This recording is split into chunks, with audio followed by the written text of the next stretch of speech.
Hello hello hello. बहुत ही बड़का खुशखबरी, ध्यान से सुनी। जितना भी हमर बड़का भाई बा लोग, बहिन बा लोग, आ नईकी भौजी जितना आयल बड़ी लोग, ये सब लोग ला महत्वपूर्ण खबर बा।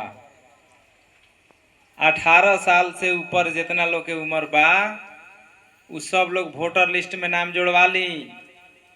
काहे कि वोटर लिस्ट में नाम जोड़ल चालू हो गल बा।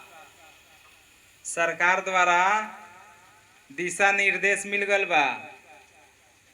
तरुआ लोग से आग्रह बा, जितना भाई बहन, चाचा चाची, मामा मामी, भौजी लोग बा, जेकर उम्र 18 साल हो गईल बा, उ सब लोग अपना अपना बूथ के BLO के पास जाके फॉर्म 6 भर के आ वोटर लिस्ट में अपन नाम जोड़वाई आ वोट देवे के अधिकार पाई।